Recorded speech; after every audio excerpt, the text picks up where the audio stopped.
Un momento particolarmente difficile, il silenzio stampa, la squadra che gioca fuori, la mancanza del tifo caloroso dei tifosi, una situazione insomma a divenire con la nuova proprietà, non si sanno i nuovi soci, ci aggiorni Presidente?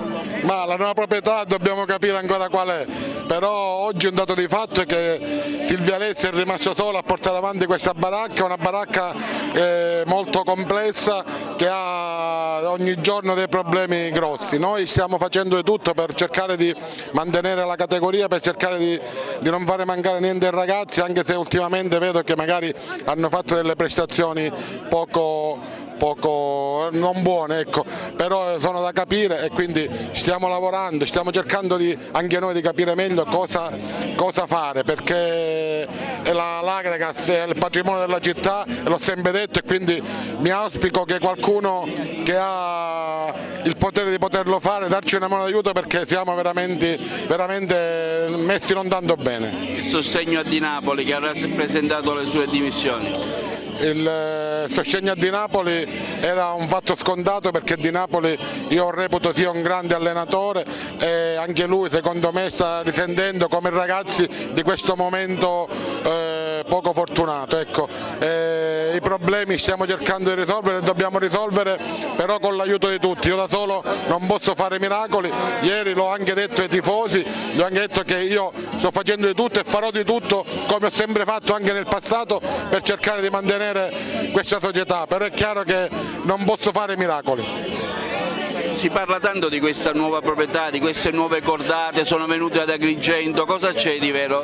Si può arrivare a una conclusione positiva oppure sono solo così, insomma, sopravluoghi inutili? Allo stato attuale sono solo degli incontri preliminari. Infatti ho sempre detto a tutti che le trattative concrete sono quelle che si fanno con le carte alla mano, sono delle interlocuzioni che lasciano il tempo che trovano. Quindi diciamo non c'è da sperare?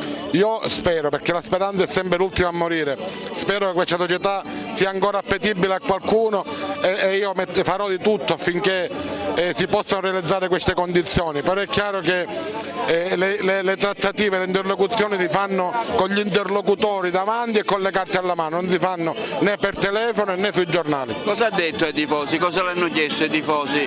Che messaggio possiamo lanciare approfittando di questa sua disponibilità? Ho fatto chiarezza su quelle che sono state soprattutto le accuse che mi hanno rivolto in questi giorni, dai manifesti a quello che sono state i cori e le dicerie varie. Ho fatto chiarezza con carte alla mano, perché Silvio Alessi in questi 6 anni ha solo rimesso all'Agregas e non ha mai preso una lira. Ho dato il mio tempo, i miei soldi, tutto quello che c'era da dare a questa società, quindi è stato ingrato veramente chi dice che Silvio Alessi ha guadagnato. Mi è dispiaciuto di aver visto Agrigento invasa da quei manifesti contro di lei? Ma è chiaro che è una cosa che non fa piacere, io onestamente ci sono rimasto male, perché chi mi conosce sa la passione che metto nelle cose e che sa benissimo quello che ho fatto e quanto ci ho rimesso in questa squadra. Si può risolvere il problema dell'illuminazione magari con l'intervento del Comune?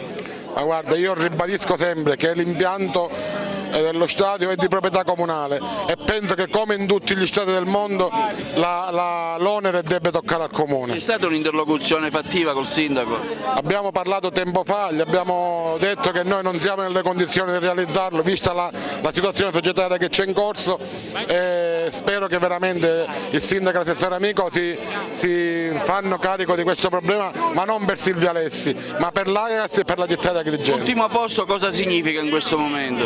L'ultimo posto significa amarezza, perché noi abbiamo una squadra che non lo merita quest'ultimo posto, l'ha dimostrato nelle partite scorse, ora magari è incappato in un momento negativo, però sono sicuro che con la giusta concentrazione e la volontà risaleremo la china. Presidente, perché questo silenzio stampa? Perché non fate più le conferenze stampa prima della partita. Sembra quasi che ci sia uno scollamento anche con la stampa. Assolutamente no, il silenzio stampa è per ridare un minuto di tranquillità a questi ragazzi, perché ogni giorno ne sentono ogni dichiarazione magari non dico da tutta la stampa, ma una piccola parte della stampa viene travisata, viene scritta malamente, e quindi è giusto che noi diamo un minimo di concentrazione a questi ragazzi. C'è il presidente, c'è il direttore sportivo Russello che possono rispondere a tutte le domande della stampa con molta serenità. Auspichiamo una maggiore sua presenza comunque. Questo è un impegno che io prendo, perché fino ad ora ho avuto anche degli impegni personali, ora vuol dire che mi dedicherò un po' di più alla squadra.